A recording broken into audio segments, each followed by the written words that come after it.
Hey everybody, welcome back to another exciting episode of the Elvis Workshop. Thanks for popping in. I appreciate you watching the channel. I actually had no intention of making a video today, none at all. I was going to do some other stuff today, didn't even think about making a video, but then I went out to one of my honey holes, just checking some things out, and accidentally ran into a stack of about 100 Elvis CDs and rifled through them and found 20 that I had to bring home with me. So that's what the video is about today.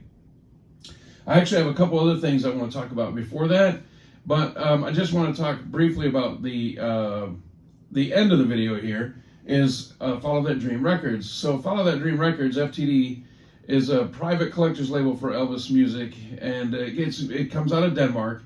Here in the United States, it's very rare to run across them. You have to special order them. They don't just appear at record stores. They're not public releases. You have to go out of your way to get them. I think twice I've run across them in record stores in a used capacity and found a couple here and a couple there, but it's very, very rare. So it was really exciting today to run across the ones that I found. So I'm gonna show you the other ones that I found first and then get to those.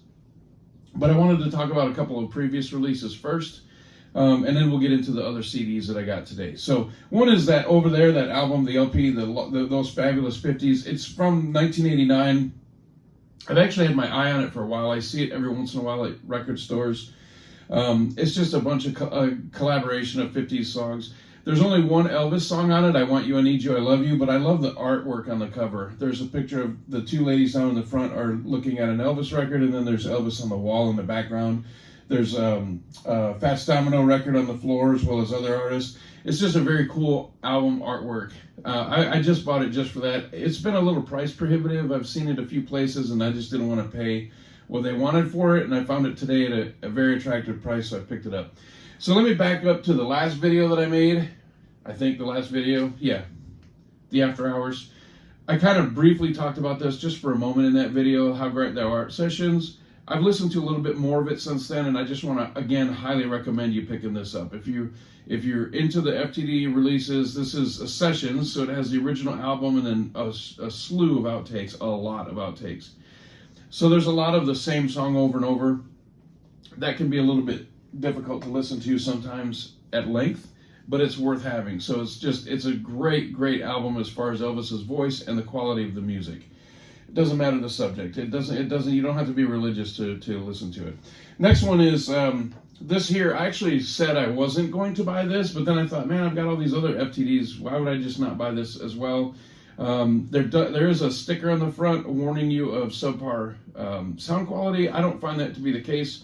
I've only listened to one of them so far, but I've heard reports from other people that say they all sound similar. So everything that I've listened to so far is okay. This season for Elvis was a very frustrating time for him. He acted out a bunch on the stage. It's missing a CD because it's in the player. But he acted out a bunch on the stage. There were a lot of problems in this season in Vegas. And it can be frustrating to listen to it. There's a lot of karate talk on the stage, which at the time, that was kind of the in thing. It was very popular in the movies, and it was kind of the hip thing at the time, so it's kind of understandable, but it doesn't age well, and to listen to it is kind of cringeworthy a little bit. So, but anyway, so I did pick that up. I don't know if I could recommend it or not, but I would just say if you're a heavy collector, just buy it. Keep the label going by supporting it, right? Okay, so let me go over some of the CDs I got today, and I've already stacked them in order of goodness, top to bottom, goodness. It gets better through there. So again, there's some that I've never even seen here before, which is really interesting to me. I consider myself to be a pretty seasoned Elvis collector, and between LPs and CDs and DVDs and Blu-rays and books and all that stuff, and vintage items and all that. And then here I am with this whole stack of 20 CDs, and some of them I've never even seen before. So the first one, I'll go through this quickly. This isn't going to be a long video. This is a White Christmas release. When it came out, I just skipped it because I have a bunch of other Christmas stuff, but for the price point that I had today, it was just time to pick it up. So I picked that up. So this one is what I think is the most complete Elvis Christmas CD that's ever been put out. I do have copies of this, but I think I've lost the artwork on it. This one is unopened, and it has a nice hype sticker on the front. So again, I picked it up for the content and the price point, and it has all the artwork. Again, mine is missing my artwork. It's my own fault. Long story, another video. This one here is the exact same one I just showed you here, but it's in a slipcase. This one I have not seen before. I think I've seen it online, but I do not own it. And on the inside is the actual artwork, the matches. So it's the same exact one, it's just in a slipcase. So I picked that up. Another one that I lost the artwork for. So I've had that one, a good mix of movie songs. I just picked it up to replace the artwork, and then this is the last one that falls into the same category. This is a fun CD, a lot of fun. Great listen, great sound. I have the CD, it's missing the artwork. Next one, double features. When the double features came out, to be honest with you, I wasn't really super interested in them, so I passed on most of them. So this is a Spin Out and Double Trouble, and other than Old MacDonald, which is a dumpster fire, most of the soundtrack, the combo of these two is actually pretty fun and listenable. You can just skip Old MacDonald. So anyway, I picked that up. Now we're getting to the really good stuff, so just hang in there with me. Actually, not really good stuff till the next one. This one is kind of interesting. This is Elvis Country, and I have the LP of this with that cover, and the LP with the alternate cover, but this almost looks like they took the cassette tape artwork and just expanded it out to put it into a CD form. There's only, what, seven or eight songs on there. It's very short, but I just like it because I have good memories from listening to that cassette tape with that same stuff on there. Next one is Elvis Raw. This one is pretty cool. This is, I believe it was a live radio broadcast. The DJ was there on site for the concert, listened to it, and they broadcasted it live and somebody taped it. So it's very good audio quality for the time. But the interesting thing that I take away from this is the date right on the front, March 19th, 1955. Elvis recorded his very first song, That's All Right, Sun 209, on July 5th, 1954. So this is March 19th of 55, so it hasn't even been a year yet.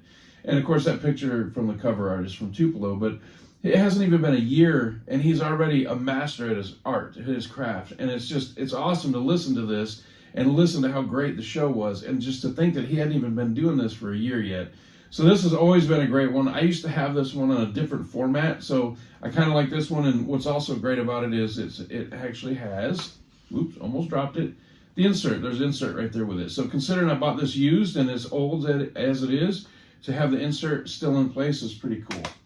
Next one is America the Beautiful. This says Joe Tunzi's release on the back of it. I do believe this is in response to 9/11. It does have a date of 2001 on it.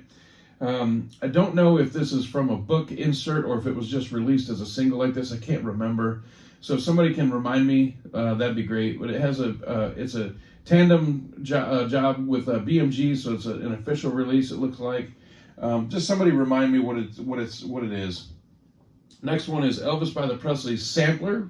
Couple cool things about this. It's unopened, but it has a date on here. It says in storage May 3rd, 2005. It has Heartbreak Hotel, Separate Ways, and I Got a Feeling in My Body. So this was just before the actual release came out, and there was a lot of anticipation at the time about what would be on this, and it seemed like it was going to be very exciting, and it kind of was. It holds up.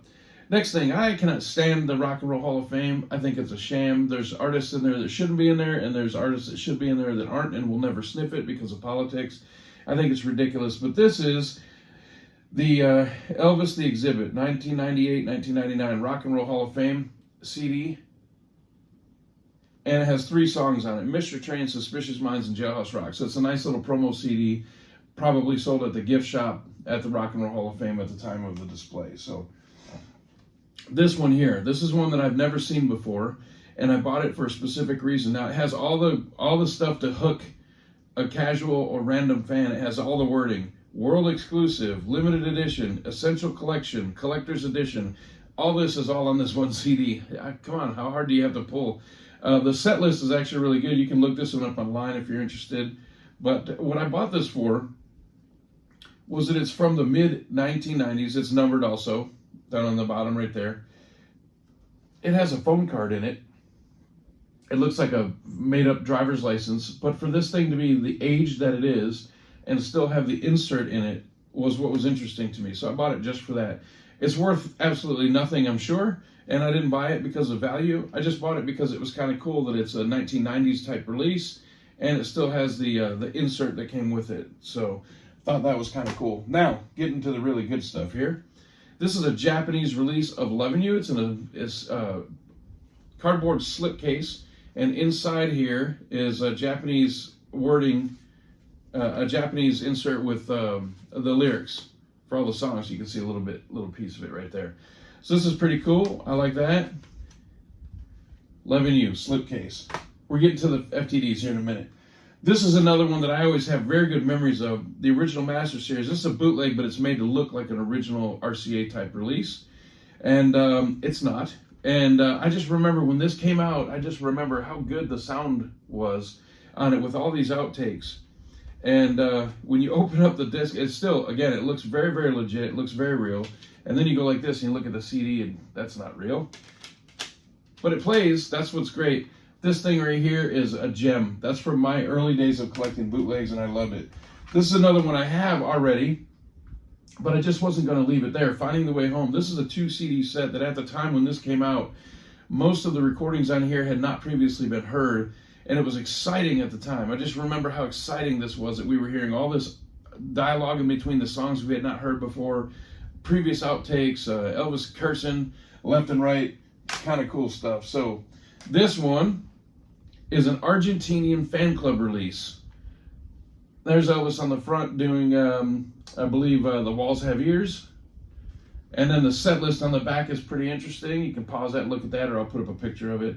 But that's a fan club release from Argentina. So I thought that was pretty cool that it made its way all the way to Las Vegas and then into my hands. Then the last thing here before we get to the FTDs is the Platinum Life and Music box set came out. This came out, then this part 2 came out. It's the 4 CDs from the box set. And I have the real box set. So when this came out, I passed on it because I thought, well, why am I going to buy this when I already have the box set? What do I need the redundancy for? I'm just rebuying the same thing. It's literally the same discs twice. So I didn't buy it until today. This one is still sealed. Haven't opened it yet. But the discs are the same. But it was worth it for the price to just pick it up today. That brings us to the end of the video, the FTDs. So again, these are hard to get. You have to special order them. You can't just walk into a record store and say, hey, where's the latest FTD? It doesn't work that way. Maybe overseas, but not in the United States. There's certain places like Memphis Mansion, you can always get the latest FTD releases, but not here. So I walked in today and I saw this whole stack of about 100 CDs, started rifling through them, and you know what I saw that stuck out?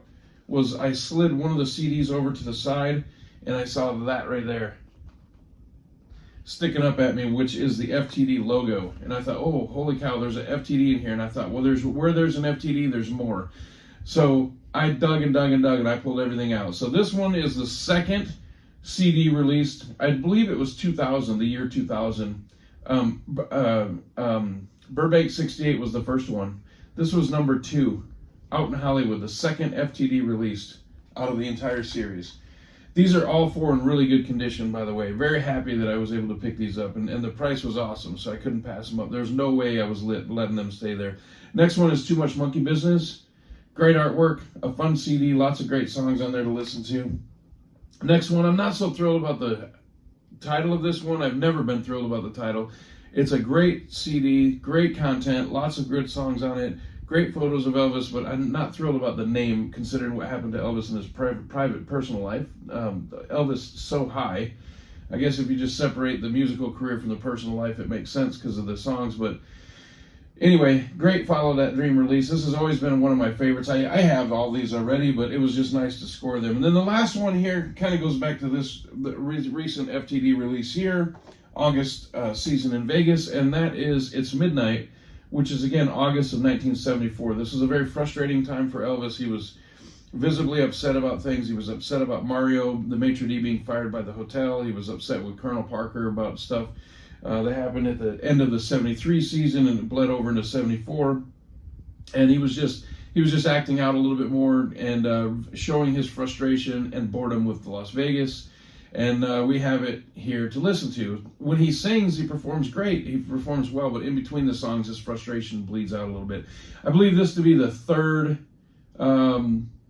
CD, soundboard CD from the Follow That Dream label. Somebody can correct me on that, but I believe it is the third one. I think Tucson 76 was the first one.